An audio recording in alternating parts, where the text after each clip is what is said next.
stroll along Winnie the Pooh and Friends nature trail.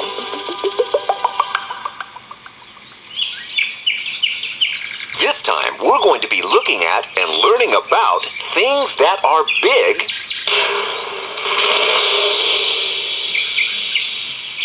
and things that are small.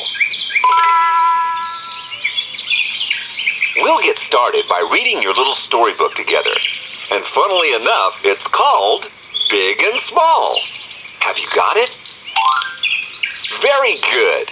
When it's time to turn the page, you'll hear the sound of the bell like this.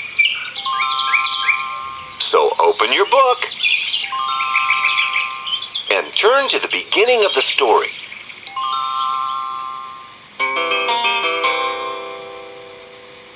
One day, Piglet and Pooh were watching tiny little ants scurrying along. "Imagine being as small as an ant," said Pooh. "Think how big a leaf would seem." "Yes," said Piglet, "and a fir cone would seem like a huge mountain." "If we were as small as ants," continued Pooh, "we could ride on butterflies."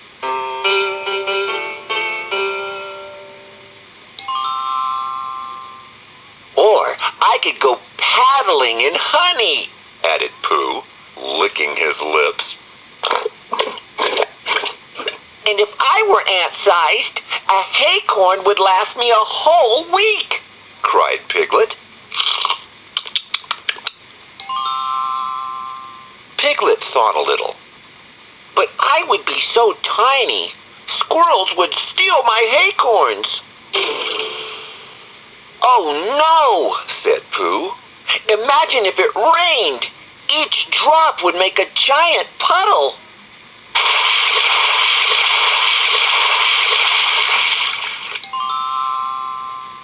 "And," said Piglet, "if I were ant-sized, it would take me days to get to your house, Pooh." Thought Pooh. "But if you were really big, you could get there in a few steps."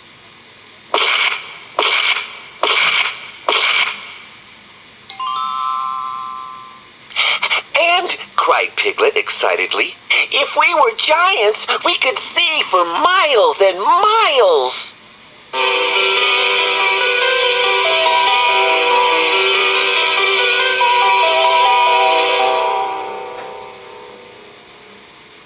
"But don't giants bump their heads on trees all the time?" wondered Pooh. "Oh! Ouch! Yes," said Piglet. "And giants can't play Pooh sticks. They'd break the bridge." "And," added Pooh, "I'd never find enough honey to fill my giant tummy."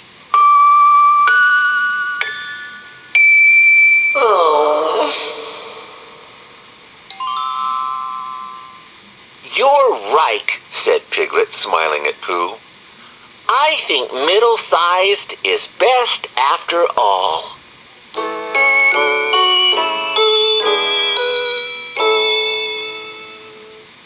The end.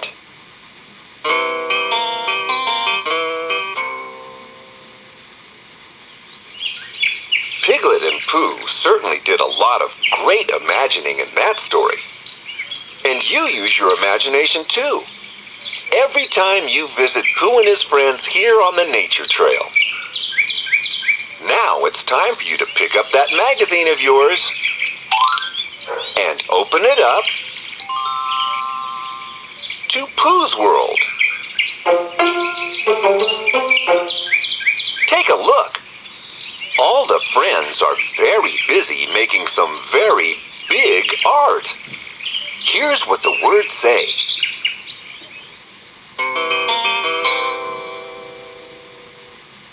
The friends are painting a banner. Just look how much space they've got. Each of them paints in his own special way. Can you tell who painted what?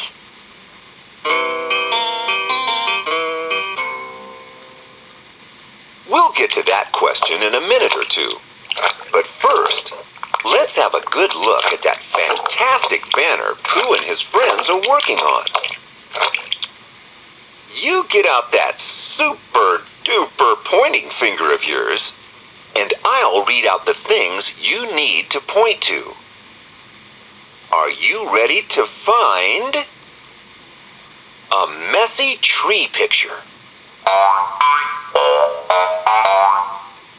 And one that's neat.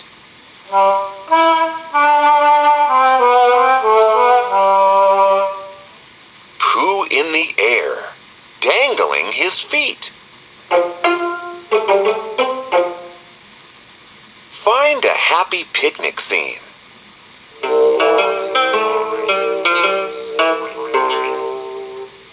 A title painted all in green. A picture of Piglet sipping tea.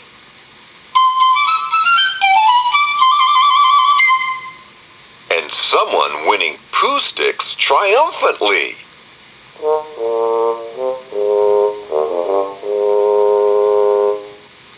Now it's time to ask that question again.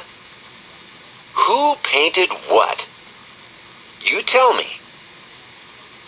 Which of our friends is painting Pooh Bear dangling from a big red balloon?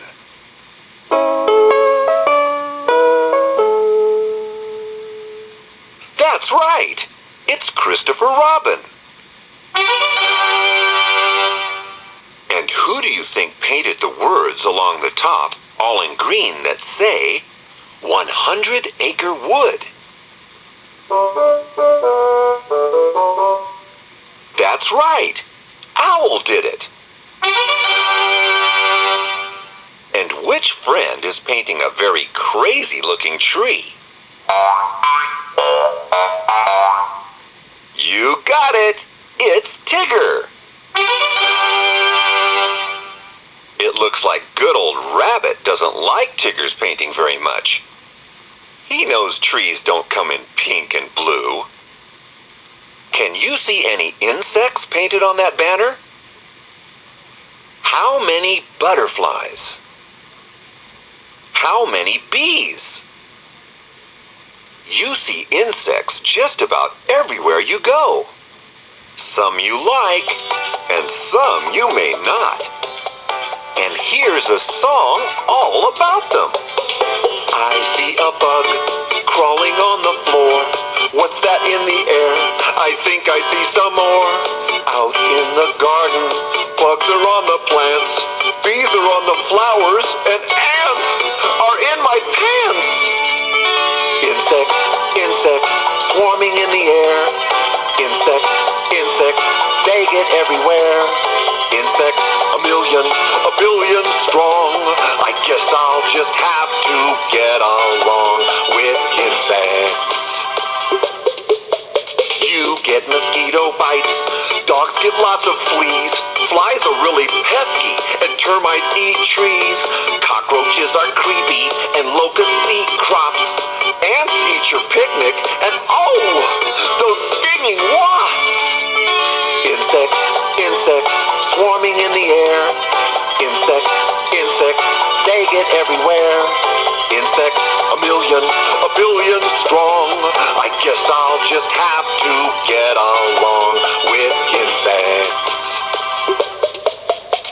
But flowers need the bees, and bees make lots of honey. Crickets make nice sounds, and grasshoppers are funny. Butterflies are pretty, and ladybirds are sweet. Plus animals and birds think bugs are great to eat. Insects, insects, swarming in the air. Insects, insects, they get everywhere. Insects, a billion strong. I guess I'll just have to get along with insects. Insects, gotta love them. Rabbit doesn't let insects bother him. He really likes to watch them and learn their buggy little ways. Let's see what he's up to now, shall we? Go on and pick up your magazine again. And turn the page to Rabbit's Tales.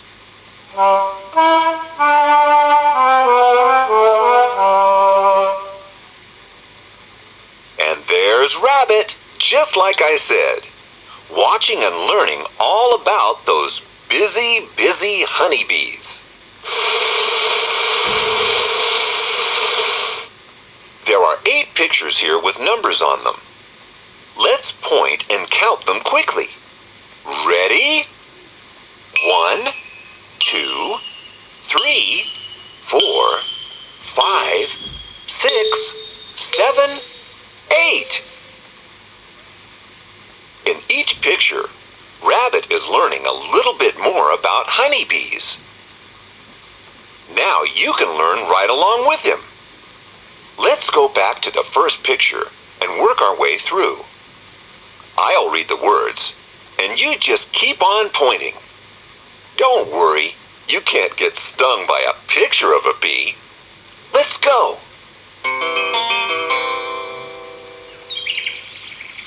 1. Rabbit is looking for honeybees, so he follows one little bee. 2. It shows him where the honeybee nest is, inside a hollow tree. 3. One big queen bee is busy laying eggs deep inside the nest.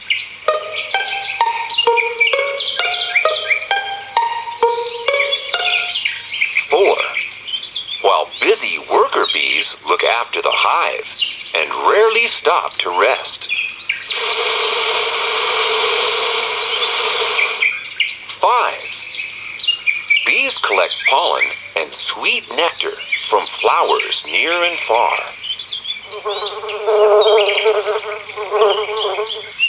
6. One bee does a waggly dance to tell others where the flowers are.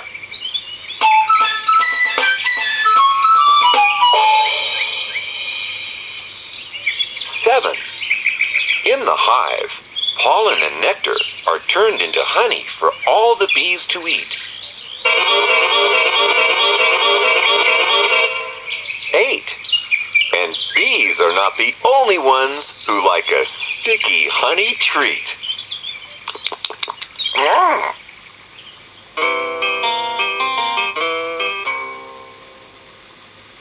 I didn't know that Rabbit liked honey too. Did you? Maybe that's because Winnie the Pooh usually eats it all up first. We'll see more of Pooh and all his friends as we carry on our journey down the nature trail. There will be songs and games and a new story too.